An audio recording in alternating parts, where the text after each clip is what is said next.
ఓం గం గణపతయే నమః. స్వర్ణలక్ష్మి నమస్తే అస్తు. పరబ్రహ్మ స్వరూపిణి రాజ్యం దేహి ధనం దేహి సర్వకామాంచ దేహి మే. గణపతి మనందరికీ మంచి బుద్ధిని సిద్ధిని సక్సెస్ని ఇవ్వాలని చెప్పేసి కోరుకుంటూ, స్వర్ణలక్ష్మి అమ్మవారు మన అందరికీ చక్కగా బ్రహ్మ జ్ఞానాన్ని కలిగించాలని, తద్వారా మనం ప్రతిదాన్ని శోభాయమానంగా చూస్తూ ఎప్పుడు మనకి దుఃఖం అనేది లేకుండా ఉండాలని చెప్పేసి, ఎప్పుడు ఆనందభరితంగా ఉండాలని చెప్పేసి అమ్మవారిని కోరుకుంటూ, అమ్మవారిని అలానే మనందరికీ చక్కగా సమృద్ధిగా ధనాన్ని ఇవ్వాలని చెప్పేసి, భాగ్యాన్ని ఇవ్వాలని చెప్పేసి కోరుకుంటూ, అంతేకాకుండా మనందరికీ రాజ్యం ఖచ్చితంగా ఒక అథారిటీ, పవరు, స్టేటస్, ఒక దర్పం అవన్నీ మనకు అమ్మవారు ఇవ్వాలని చెప్పేసి కోరుకుంటూ, వీటితో పాటుగా సర్వకామార్థ సిద్ధి, మన మనసులో అనుకున్న ముఖ్యమైన కోరికలన్నీ చక్కగా నెరవేరాలని చెప్పేసి అమ్మవారిని మనం కోరుకుందాం. సో మనం జూలై మంత్ రాశి ఫలాల గురించి మాట్లాడుకుంటున్నాం కాబట్టి, జూలై మంత్ చాలా ముఖ్యమైన అనేక రకాలైన విశిష్టతతో కూడుకొని ఉంది. ఇందులో మనం కొన్ని ముఖ్యంగా చర్చించుకుందాం. ఒకటి, ఈ మాసం వచ్చేటప్పటికి ఫస్ట్ 15 డేస్ నిజ జ్యేష్ఠ మాసంతో ఉంటుంది, తర్వాత ఆషాఢ మాసంతో ఉంటుంది. ఈ జ్యేష్ఠ మాసంలో చాలా వరకు పెళ్ళిళ్ళు, ముఖ్యమైన కార్యక్రమాలు ఉన్నాయి. వీటితో పాటుగా ఎప్పుడైతే ఆషాఢ మాసం స్టార్ట్ అవుతుందో ఇందులో చాలా చాలా ముఖ్యమైన పనులు అయితే ఖచ్చితంగా ఉన్నాయండి. ఒకటి మనం చూసుకుంటే గురుమూఢమి స్టార్ట్ అవుతుంది. ఎప్పుడైతే గురుమూఢం స్టార్ట్ అవుతుందో, ఈ గురుమూఢమి మనకి జూలై 15 నుంచి ఆగస్టు 13 వరకు ఉంది. ఈ డేట్స్లో మనకి వివాహాలు కానివ్వండి, గృహప్రవేశాలు లాంటివి శుభకార్యాలు ఎక్కువగా చేయరు. అది ఒకసారి గమనించవలసిందిగా కోరుతున్నాను. వీటితో పాటుగా మనకి ఇంకొక ముఖ్యమైనది ఏమవుతుందంటే, మనకి దక్షిణాయనం స్టార్ట్ అవుతుంది 17వ తారీఖు నుంచి. అక్కడ నుంచి ఇప్పటిదాకా ఉన్న ఉత్తరాయణం కంప్లీట్ అయిపోయి దక్షిణాయనం స్టార్ట్ అవుతుందని గమనించాలి. తర్వాత 25వ తారీఖున మనకి తొలి ఏకాదశి స్టార్ట్ అవుతుంది. దానికి ముందుగా చాతుర్మాస వ్రతం అని చెప్పేసి 4 మాసాలు ముఖ్యమైన మాసాలుగా చాతుర్మాస వ్రతం కూడా ఇందులోనే స్టార్ట్ అవుతుంది. ఇంకొకటి లాస్ట్ అండ్ ఫోర్మోస్ట్ ఇంపార్టెంట్, ఈ నెల 26వ తారీఖు నుంచి ఈ 14వ తారీఖు నుంచి 22వ తారీఖు వరకు మనకి మనకి ఆషాఢ నవరాత్రులు అని చెప్తారు. వీటిని ఏమంటారు? గుప్త నవరాత్రులు అంటారు, లేకుంటే వారాహి నవరాత్రులు అని చెప్పేసి చేస్తూ ఉంటారు. ఈ నవరాత్రులు కూడా ఎంతో విశిష్టత కలిగి ఉంది. పర్సనల్గా ఈ 9 రోజులు నేను కూడా చక్కగా సింపుల్గా చేస్తాను, పెద్ద పెద్ద హడావుడిగా చేయకుండా. ఇలా చేసుకునే వాళ్ళందరికీ ఎంతో బాగా ఉపయోగకరంగా ఉంటుంది. లాస్ట్లో ఈ మంత్ మనకి గురు పూర్ణిమతో ఈ మాసం అనేది పూర్తవుతుంది. ఇన్ని రకాల విశిష్టత కలిగిన ఈ మాసంలో జ్యోతిష శాస్త్రం ప్రకారంగా కూడాను 3 ముఖ్యమైన గ్రహాలు మారుతూ ఉన్నాయన్నమాట.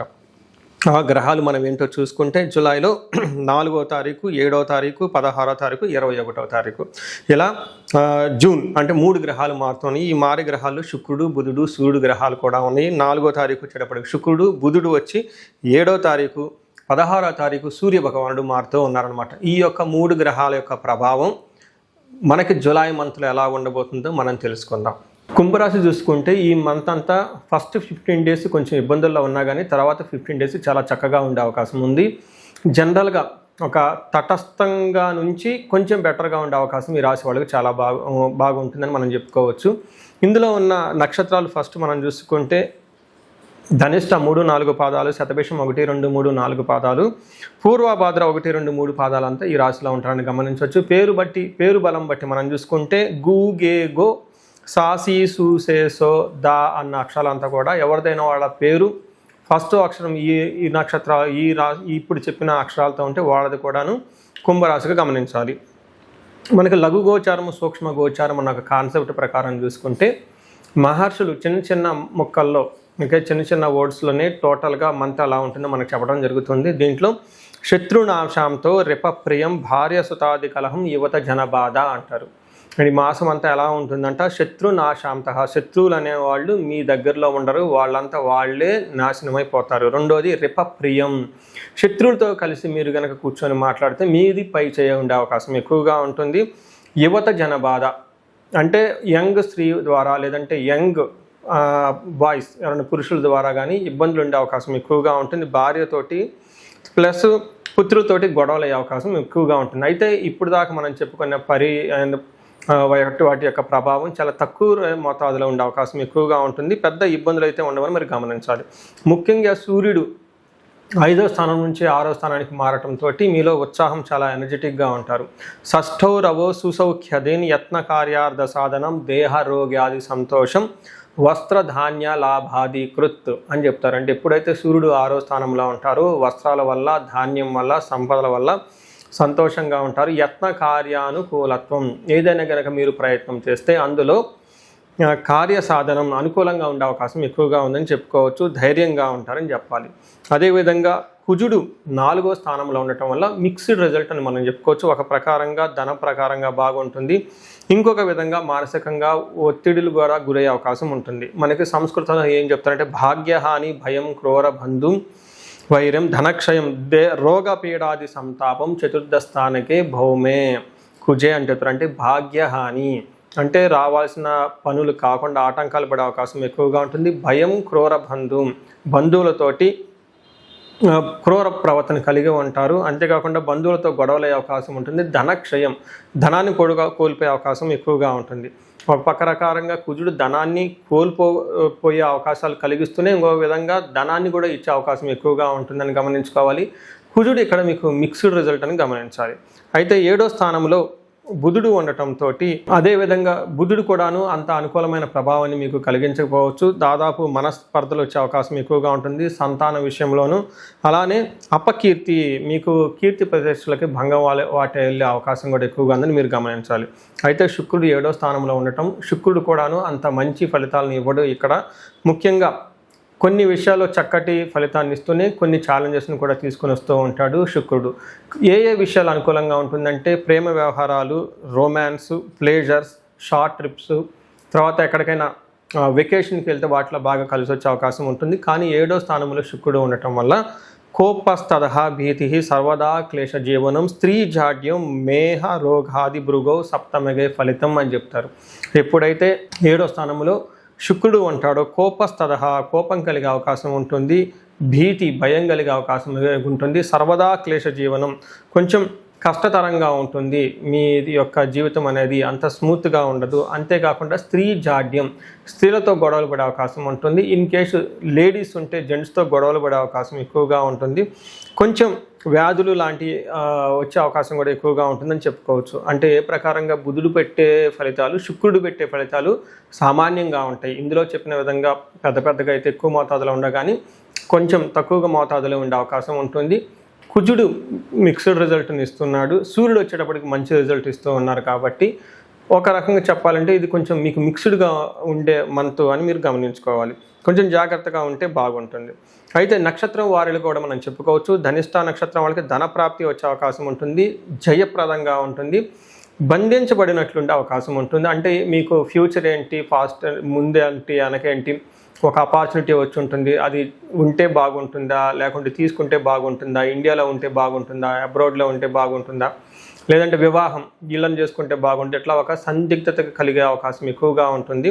దీన్ని బంధనము అంటారు. అయితే నెగిటివ్ సైడ్లో కలహము, రోగము కూడా వచ్చే అవకాశం ఉంటుంది, గొడవలు అయ్యే అవకాశం ఉంటుంది. శతభిష నక్షత్రం వాళ్ళకి ధనప్రాప్తి బాగుంటుంది, జయప్రదంగా ఉంటుంది. ఇక్కడ కూడా వీళ్ళకి బంధనము, భయము, కలహము కూడా జరిగే అవకాశం ఉంటుంది. పూర్వభాద్ర నక్షత్రం వాళ్ళకి, ఈ రాశి వాళ్ళకి జయప్రదంగా ఉంటుంది, ధనప్రాప్తి చక్కగా ఉంటుంది. వీళ్ళకి గొడవలు అయ్యే అవకాశం ఉంటుంది, బంధించబడినట్లు ఉండే పరిస్థితి ఉంటుంది, రోగప్రదంగా కూడా ఉండే అవకాశం ఎక్కువగా ఉంటుంది. హెల్త్ విషయంలో చాలా జాగ్రత్తగా ఉండాలి. సో వీటితో పాటుగా వేరే పెద్ద లత్తాలు అవేమి లేకపోవడంతో ఇప్పుడు దాకా మనం చెప్పుకున్న వ్యవహారంలో వీళ్ళకి ఒక సామాన్యమైన ఫలితాలు ఉంటాయి తప్పగా విశేషంగా ఫలితాలు ఉండి ఇబ్బంది పెట్టే విధంగా ఫలితాలు అయితే ఉండవని గమనించాలి. ఈ రాశి వాళ్ళకి బంధనము అనే ఒక బుధుని వల్ల జరుగుతూ ఉండటంతో సరైన నిర్ణయం తీసుకోలేకుండా కన్ఫ్యూజన్లో ఉంటారు. కాబట్టి వీళ్ళు ఎక్కువగా విష్ణు సహస్రనామం చదవటం, విష్ణు ఆలయాలకు వెళ్ళటం బాగా జరుగుతూ ఉంటుంది. అంతేకాకుండా అనంత పద్మనాభ స్వామిని కనుక దర్శించుకున్నా, అక్కడ కొంచెంసేపు ధ్యానం చేసినా వీళ్ళకి విపరీతంగా కలిసి వచ్చే అవకాశం ఉంటుంది. ముఖ్యంగా అనంత పద్మనాభ స్వామి టెంపుల్ మనకి పెంజర్లాను కొత్తూరు జంక్షన్లో బెంగళూరు రోడ్లో ఉంటుంది, శంషాబాద్ దగ్గర.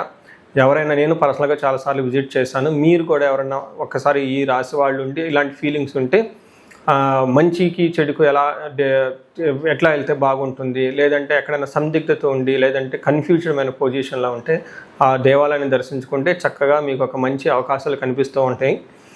నేను కూడా పర్సనల్గా విజిట్ చేశాను కాబట్టి ఈ రాశి వాళ్ళు ఒకసారి విజిట్ చేసి అక్కడ కూర్చొని మెడిటేషన్ చేస్తే చాలా కలిసి వచ్చే అవకాశం ఉంటుంది. సో ఇంతే కాకుండా ఈ రాశి వాళ్ళు కుజుని వల్ల గొడవలు వచ్చే అవకాశం ఎక్కువగా ఉంటుంది. కాబట్టి సుబ్రహ్మణ్యేశ్వర స్వామి ఆరాధన, నాగుల కట్ట అంటారు. మనకి ఓడల్లో రావి చెట్టు దగ్గర, మర్రి చెట్టు దగ్గర నాగ పడిగలు ఉంటాయి. వాటికి అభిషేకం చేసిన, ప్రదక్షిణాలు చేసిన ఈ దోషం పోయే అవకాశం ఉంటుంది. కుజుడికి సంపూర్ణమైన శాంతులు, పూజలు చేయించుకుంటే ఇంకా చాలా బాగా కలిసి వస్తుంది. ఈ రాశి వాళ్ళకి ఏలినాటి శని యొక్క ప్రభావం నుంచి బయటపడటంతో తిరునల్లార్ క్షేత్రాన్ని దర్శనం చేసుకున్న, కుంభకోణ నవగ్రహాలను దర్శనం చేసుకున్న, అంతేకాకుండా శని పిప్పలాద స్తోత్రాన్ని ప్రతినిత్యం చదువుకున్న చాలా చక్కగా ఉండే అవకాశం ఎక్కువగా ఉంటుంది. ఈ రాశి వారికి అష్టైశ్వర్యాలు కలగా అని చెప్పేసి నేను కోరుకుంటున్నాను. పరిహారాల్లో భాగంగా ఈ రాశి వాళ్ళు ముఖ్యంగా నేనేం చెప్తానంటేనండి, ఇది గోచార రీత్యం అంటే గోచార ఫలితాలు అని చెప్తూ ఉంటారు. అయితే మీ ఇండివిజువల్ యొక్క జన్మరాశిలో చూడటం కూడా చాలా ఇంపార్టెంట్. ఈ గోచార రీత్యాలతో పాటు మీకు ఇండివిజువల్గా ఉన్న దశాభుక్తి ఏంటి, ఏమైనా శాపాలు ఉన్నాయి, ఏమైనా గ్రహ దోషాలు ఉన్నాయో జ్యోతిష శాస్త్రంలో ప్రకారం ఎనాలిసిస్ చేసుకోవడం చాలా ఇంపార్టెంట్. ముఖ్యంగా ఎవరికైతే ఏజ్ 40 years ±5 years ఉంటుంది, అంటే 35 to 45 years ఏజ్ ఉండి మధ్యలో మీకు ఎక్కడైనా కనుక కెరీర్లో గ్యాప్ వచ్చినా, లేదంటే అనుకున్న పనులు కాకపోతున్నా, మధ్యలో స్టాగ్నేటెడ్గా అనిపించినా, లేదంటే ఏదైనా ఒక గందరగోళమైన పరిస్థితి, కయోటిక్ పరిస్థితుల్లో మీరు ఇన్వాల్వ్ అయ్యారు, తెలవకుండా అవుట్ ఆఫ్ యువర్ కంట్రోల్ వెళ్తూ ఉంది అనుకుంటే ఖచ్చితంగా మీ జన్మ జాతకం చూపించుకోవడం చాలా చాలా ఇంపార్టెంట్. ఎందుకు అంటే మనకు మోడర్న్ సైకాలజీలో, మోడర్న్ సైన్స్లో ఇది మిడ్ లైఫ్ క్రైసిస్ అంటారు. కానీ జ్యోతిష శాస్త్రం దీనికి చాలా విధాలైన పరిష్కారాలను చూపిస్తుంది. ఈ టైంలో 2 ముఖ్యమైన విషయాలు జరుగుతూ ఉంటుంది. అలా మీ గ్రోత్ కనుక ఆగిపోయి ఉంటే, ఫస్ట్ మీకేమైనా శాపాలు ఉన్నాయా, ఆ శాపాలు ఈ టైంలో యాక్టివేట్ అయ్యా అని చూసుకోవాలి. రెండోది, ఈ టైంలో మీకు నడుస్తున్న దశాభుక్తుల యొక్క గ్రహాల యొక్క ఏమైనా దోషాలు ఉన్నాయా, ఈ 2 కారణాలు ఏంటో తెలుసుకొని వాటికి సంబంధించిన విశ్లేషణ చేసుకొని చక్కటి పరిష్కారాలు చేసుకొని పరిహారాలు చేసుకుంటే లైఫ్ 10 అంతలు ముందుకెళ్ళే అవకాశం ఎక్కువగా ఉంటుంది. నా దగ్గరకు వచ్చే క్లయింట్స్లో ఎక్కువగా ధనానికి ఇబ్బంది పడుతున్న వాళ్ళు స్వర్ణలక్ష్మి విశేష హోమం చేయించుకుంటూ ఉంటారు. శత్రు బాధలు విపరీతంగా ఉన్నవాళ్ళు మనకు వచ్చేటప్పుడు చండీ హోమం చేయించుకుంటూ ఉంటారు. వీటితో పాటుగా ఎవరికైనా హెల్త్ బాగలేకపోతుంటే ఆయుష్ సూక్త్యం, మహామృత్యుంజయ హోమం చేయించుకుంటూ ఉంటారు. భార్యాభర్తల కోసం అన్యోన్య దాంపత్య పాశుపత అభిషేకము లేదా విశ్వావసు గంధర్వరాజ హోమము ఇవన్నీ చక్కగా చేయించుకుంటూ ఉంటారు.